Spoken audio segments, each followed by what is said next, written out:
Dalam sidang putusan pendahuluan, Panwasli Aceh memutuskan laporan pelanggaran administrasi pemilu dari Partai Amanah Reformasi tidak dapat diterima dan dinyatakan laporan dugaan pelanggaran administrasi tersebut tidak dapat ditindaklanjuti dengan sidang pemeriksaan.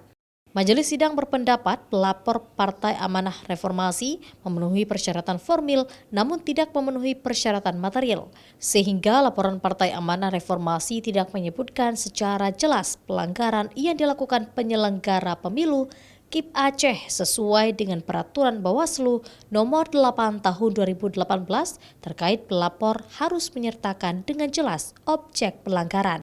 Jadi apa yang menjadi keputusan itulah yang menjadi ketentuan dan yang menjadi keputusan daripada majelis sidang yang ada di Panwasli Provinsi Aceh ini. Ya, sebagaimana yang kita dengarkan bersama tadi itu tidak bisa dilanjutkan, ya kan?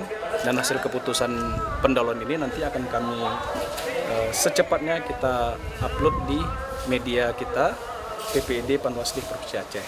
Sementara itu, Ketua Umum Partai Amanah Reformasi Khaidir TM sebagai pelapor menyatakan hasil keputusan sidang putusan pendahuluan dugaan pelanggaran administrasi pemilu 2024 sangat merugikan partai yang dipimpinnya. Khaidir dan para pengurus partai tetap akan melanjutkan proses hukum berikutnya hingga partainya tetap menjadi salah satu peserta pemilu 2024. Terus terang saja, ini sangat-sangat merugikan kami Partai Amanah Reformasi karena di sini jelas-jelas mereka melakukan pelanggaran menyangkut proses administrasi. Tapi kami tetap berupaya untuk tetap bisa maju ke langkah selanjutnya.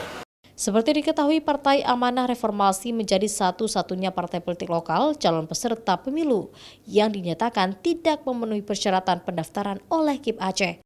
Karena tidak lolos dalam tahapan pendaftaran tersebut, Partai Amanah Reformasi mengadukan KIP Aceh ke Panwasli Aceh dengan materi dugaan pelanggaran administrasi pemilu 2024. Mustajab, Kompas TV, Banda Aceh.